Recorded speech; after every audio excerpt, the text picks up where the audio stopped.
Assalamu alaikum students. Welcome to your maths lecture.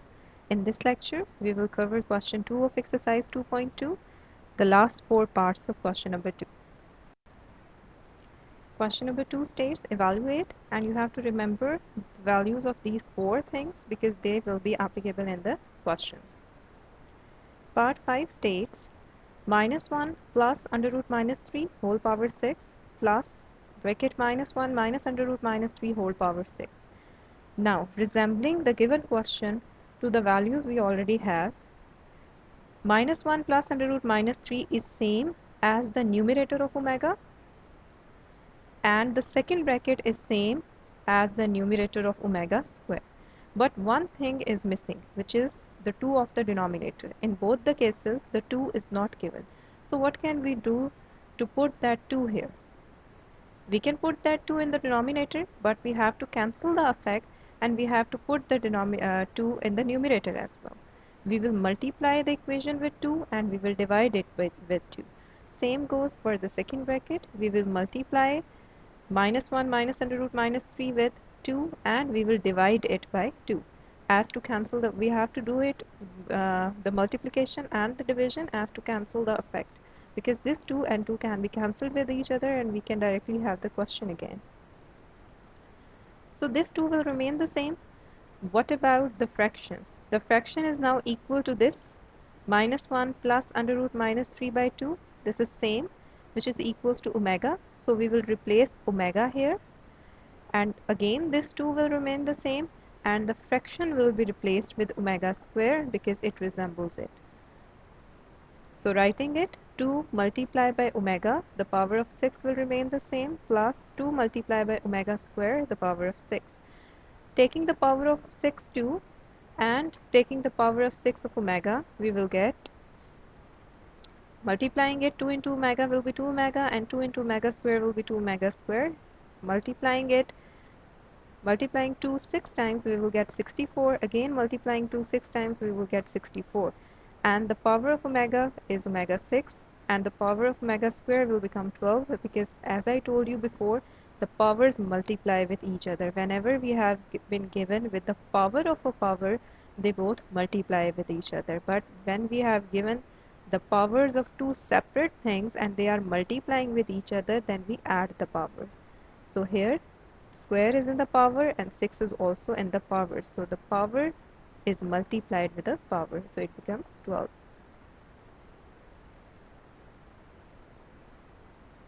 Omega 6 means omega cube dot omega cube. It means omega cube multiplied by omega cube. We can multiply it and the powers will get added to get 6. And omega 12 means omega cube dot omega cube dot omega cube dot omega cube, means we are having 4 omega cubes here and 2 omega cube here. Instead of writing omega 6, can I write omega cube dot omega cube? Yes, I can. So instead of writing 2 times, I have written omega cube square. And then instead of writing omega 12, I can write omega cube power 4 because it is like this. So it becomes 64 into omega cube square plus 64 into omega cube power 4. Now we will put the value of omega cube, which is equals to 1. So it will become 1 square and 1 power 4. The power of 1, whether it is negative or positive, remains the same. So 64 plus 64 will become 128. Coming to the sixth part, it states minus 1 plus under root minus 3 by 2 power 9 and minus 1 minus under root minus 3 by 2 power 9.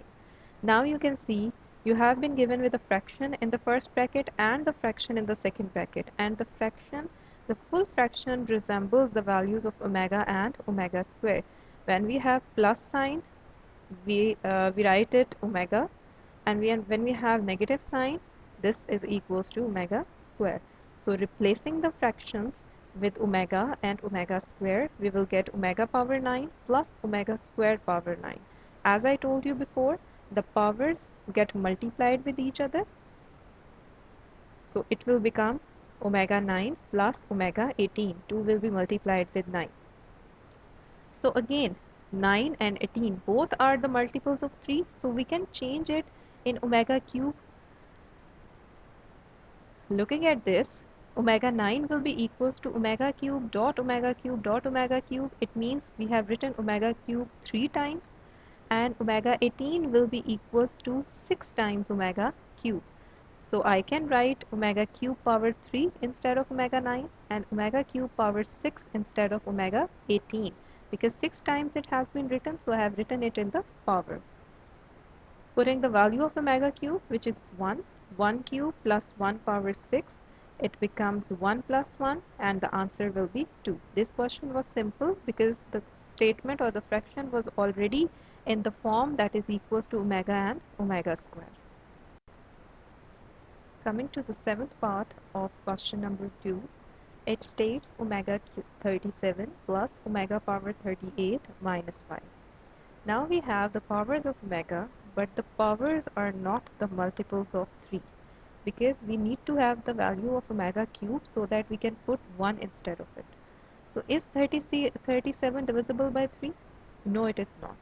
Again, coming to 38, is 38 divisible by 3? No, it's not divisible by 3. So we have to take the values which are divisible by 3. Talking about 37, going backward, is 36 divisible by 3? Yes, it is. So can I write omega dot omega power 36?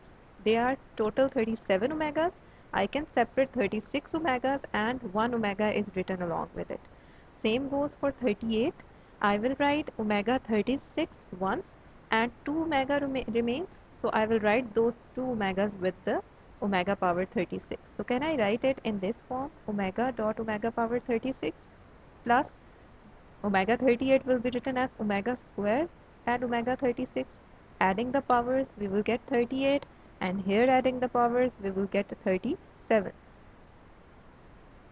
In both the cases, omega power 36 is same, so it will be taken as common, omega 36, and the remainders that is inside the bracket will be omega plus omega square. So now we have to change omega power 36 in omega cube form. So how many times omega cube becomes omega 36? You can divide 36 with 3. So you will get that 12 times it become equals to 36. So it will become omega cube power 12, and omega plus omega square will remain the same and minus 5 will remain the same. Now we will put the values. What is omega plus omega square equals to? It is equals to minus 1, and omega cube is equals to 1. So we will put the values 1 power 12 and minus 1 into minus 5. The power of 1 is always 1. Multiplying it with minus 1 and minus 5, it will become minus 1 minus 5. The answer will be minus 6. Again telling you what we have done. We have changed 37 and 38 to the numbers that the numbers should be divisible by 3. So that number was 36. Here we were having 37 omegas, so we wrote 1 omega with it. Here we were having 38 omegas, so we wrote 2 omegas with omega 36. Then we took common and then we placed the values. Last part is omega power minus 13 and omega power minus 17. We will treat the minus sign as well, but first of all we will change the powers to the multiples of 3. So talking about 13, 12 is the multiple of 3 and 1 omega will be written along with it. And here 15 is the multiple of 3 and 2 omegas will be written along with it. So I will write omega minus 1 and omega minus 12 because we have that minus sign in the power. So we have to keep that minus sign here. Then omega minus 17 will be changed to omega minus 2 and omega minus 15. 12 means power 4 of cube and 15 means power 5 of cube. We have to write minus with it. Placing the values of cube, we will get omega minus 1 into 1 power minus 4, omega minus 2 into 1 power minus 5. The power of 1, whatever have been taken, the answer is always 1. So we will be remained with omega minus 1 and omega minus 2. Talking about omega minus 1 and omega minus 2, as the powers are negative, so what can we do to change them in the positive powers? We always take the reciprocal whenever we have to change the power to plus or minus. So taking the reciprocal, it will become 1 over omega and 1 over omega square. As now we are having the fraction and we have plus sign in between the fractions, so we have to take the LCM. Taking the LCM, we will write omega and omega square. Both things will become in the LCM. Here we have omega, we don't have omega square, so the numerator will become omega square. Here we have omega squares, but omega is not there, so the numerator will become omega. So in the numerator we have omega square plus omega, and in the denominator, after multiplying omega and omega square, we will get omega cube. Putting the values of omega plus omega square, it is minus 1, and the value of omega cube, it is 1. The answer will be minus 1. From this step onwards, we have just simply taken the LCM. The LCM was simply taken by the previous method, but there was omega, so we have to use omegas in the numerator and in the denominator. But the method of taking the LCM is the same as we have done previously.